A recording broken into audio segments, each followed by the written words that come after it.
Only fools would walk away, but we're standing here today. Through the storms and history, only fools and SAFC. Sunderland till the day I die, underneath the west side sky. Through it all we still believe, only fools and SAFC.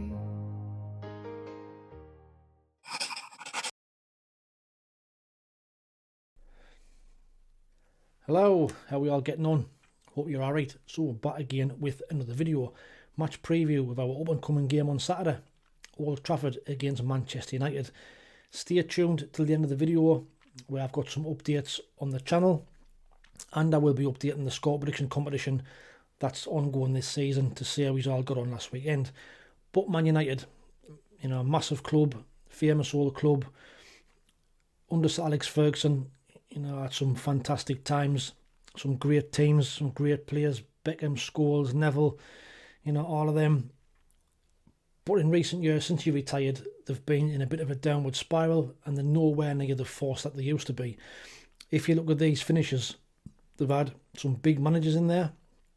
David Moyes, Louis van Gaal, Jose Mourinho, Ole Gunnar Solskjaer, Ralf Rangnick, Erik ten Hag. But look at the finishes they've had, and they've struggled, with the exception of a couple of seconds in there in the third. Not even Mourinho could bring them success. They've not won the league since then, and like I say, they really are in a bad place at the moment. Now, even though you see there, some of them places like 6th, 7th and what have you, for most teams would be classed as a successful season. For United, with the standards that they have, it's simply not good enough. Now, Rüben Amorim took over in 2024-2025, and it's gone from bad to worse, really. He came in with a really, really big reputation and a big record, made his name at Sporting, as you can see here. 231 games, 164 wins, 34 draws, 33 defeats, a win rate of 71%. Now, everywhere he's been by United, he's been over 70% for his win rate. But United, like I say, went there 2024, played 49, won 18, drew 12, lost 19, only a win rate of 36%. And that really is shocking by anybody's standards, not let alone Man United. They've only won twice this season. They lost on the opening day against Arsenal. They drew against Fulham. They lost at Grimsby on penalties in the Carabao Cup, sunk to a new low. They beat Burnley only thanks to an injury time penalty from Bruno Fernandes. They lost the Manchester derby. They beat Chelsea, but Chelsea were down to 10 men for, you know, the majority of that first half. When Casemiro was sent off, it levelled the game up, and it was a different game, and they struggled to hang on. And they lost to Brentford 3-1 last weekend. So, can things get any worse for United, really? Will getting beat off us be an even more low? Will it be an even bigger shock? I don't know. But like I said, they're currently in 14th place in the league. Played 6-1-2, drew 1, lost 3, scored 7, conceded 11 on 7 points. They're currently 3 points outside that relegation zone. So they'll be wanting to pour in a big performance and get a win heading into that international break. If they don't, you know, and some of them bottom sides win and we manage to beat them, you know, they could be heading closer to the bottom of the league, which is just unheard of, you know, really is unheard of. They have got some good players though. I mean, and are long gone are the days where I'd like say Beckham, Scholes, Gary Neville, Peter Schmeichel and all that fantastic side of the 90s. But they have still got some good players. Bruno Fernandes, you know, he's been carrying them for the last 2 or 3 years, I think, being their top rated player this season, followed by Mazraoui and Matthias de Ligt. But goals, they've struggled. You know, centre forwards are struggling to score goals. Sesko, the new player they've bought, and I got one last weekend, but he struggled. Fernandes, their top goal scorer, with 2, and Buemo's got 1, and Casemiro's got 1. Assists as well, they're struggling. Diego Dalot's got 1 assist. Dorgu's got 1. Harry Maguire's got 1. Other than that, they're really struggling. Now, formation-wise, this is one of the issues that Amorim's got, where he refuses to change the formation.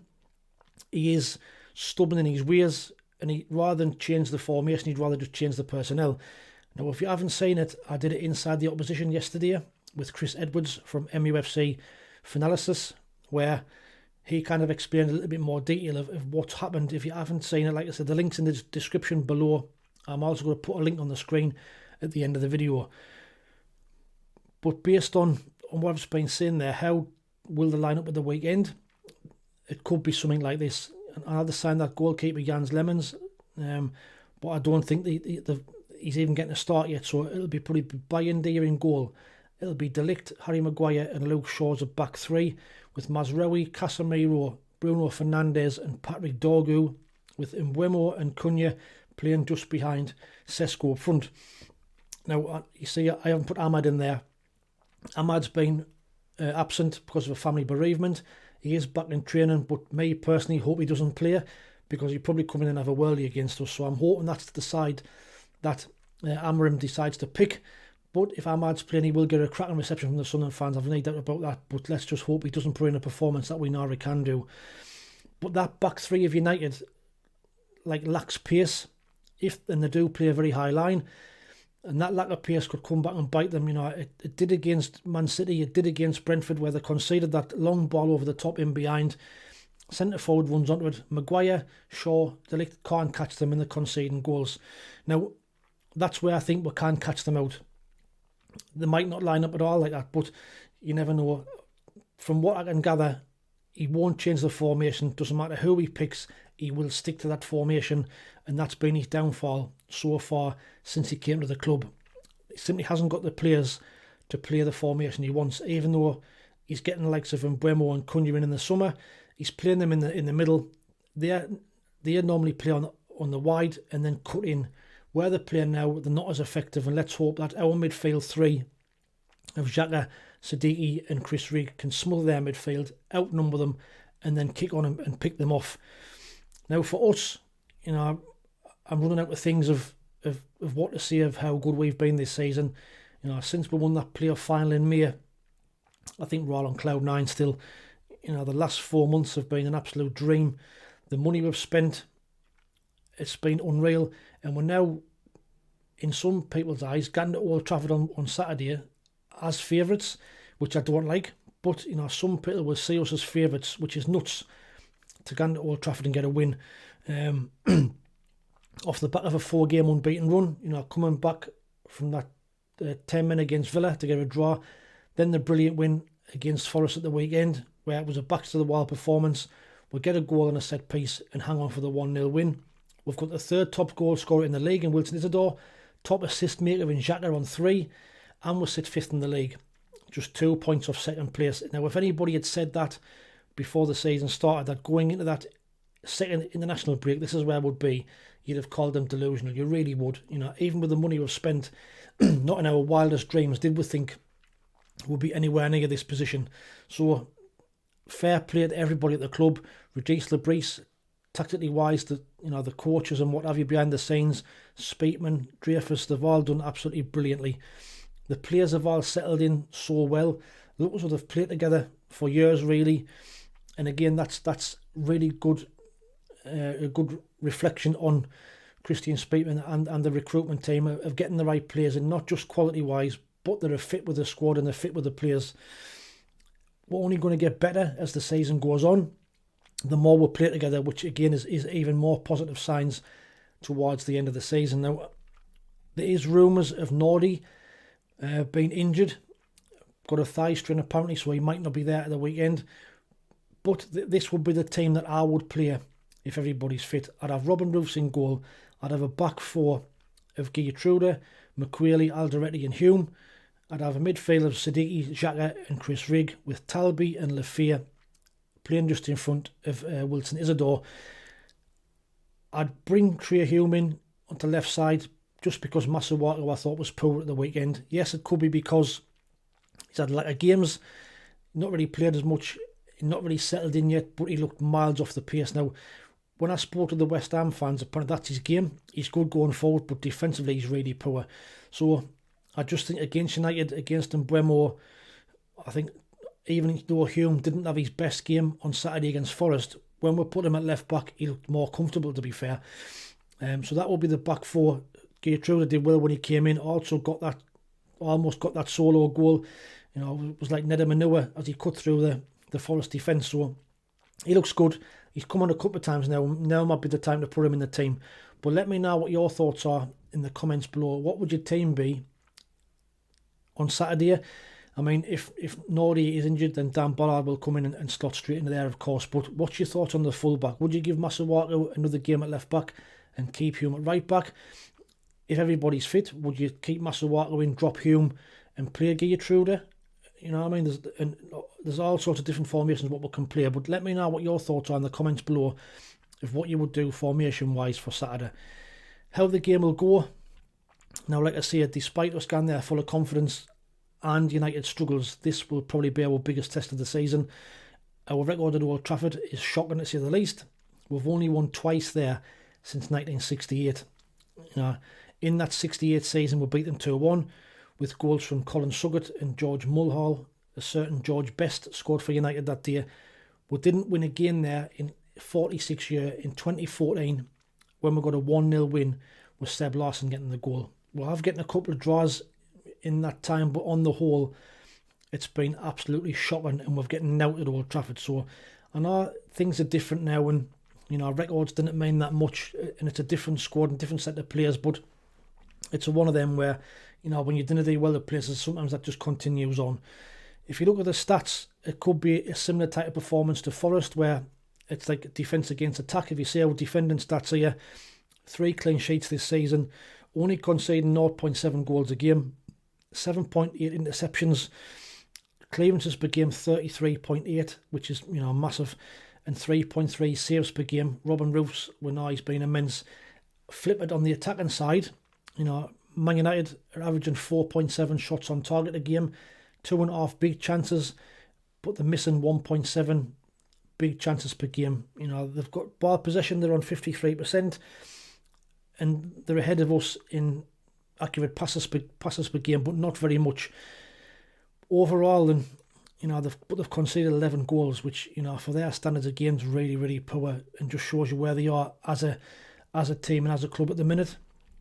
So also, how will our players handle Man United and handle Old Trafford? It's, you know, it's every player's dream to play in the Premier League, and at places like the Theatre of Dreams, you know, some players may freeze and don't perform.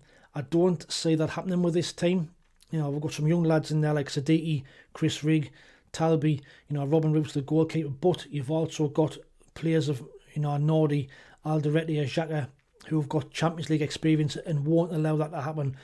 Chris Rigg said after the Forest game that the likes of Nordy and Xhaka were talking him through the game against Forest, and that's just what you need as a young player. You need that calm head in that middle of the park to get you through games. And Xhaka, we know what he's like. He's been tremendous this season. Every time there's a huddle or a break in play, he's organising players, he's telling them what to do. When he's got the ball, he's telling players where to run. And as long as we can keep him fit, I think we'll be fine. So I do think, you know, the players will handle the occasion, and I do think we can get there and get a result. So score predictions, like I've just said, I think it might be a bit of a similar type of performance to Forest, where it'll be backs to the wall. We'll dig in and try and catch them on the break. You know, the atmosphere at United isn't very good. It's a bit toxic at the moment, and that could all play in our favour. So if we go there and defend like we have been doing, and if we can sneak a chance and get a chance for the likes of Wilson Isidore or somebody else from a set piece, then we've got a chance of getting something. Now, a point, I'll be absolutely buzzing with a point. I would snap your hand off for a point, because like I say, it's going to be our toughest test of the season, but I really think we can go there, and I think we can get a result. So I'm going to go for us to shock United and push Amorim closer to the exit door. I'm going to go for Man United 1, Sunderland 2, for us to get the 3 points and hopefully push towards them European Champions League places. And it certainly does, but just to even say them words is an absolute dream. And go into that international break, you know, still in the top 5 or 6 places. But submit your score predictions in the comments below for a chance to get into that score prediction competition. Now, last week, there was 4 people correctly predicted a 1-0 win. Colin Horton, Mark Aki, Phil Gardner and Stuart Mack all get 5 points each. There was another 22 people predicted a win, so well done to yous. That leaves the overall scoreboard looking like this. Chris Carter-Jackson is top on 14 points. You then got Mark Aki and Ray Knight in second on 12. Alex Dixon and Tony Huntington are in third on 11 points. You then got Colin Horton, Elizabeth Eyre, Gary Hoyle, John Ruddock, Noah Chat, Peter Smith, Richard Waite, Steve SM68 and Stuart Mack in 4th on 9 points, and yours truly is in 5th on 8 points. So get your score predictions in the comments below, must be in this video, and you must be a subscriber.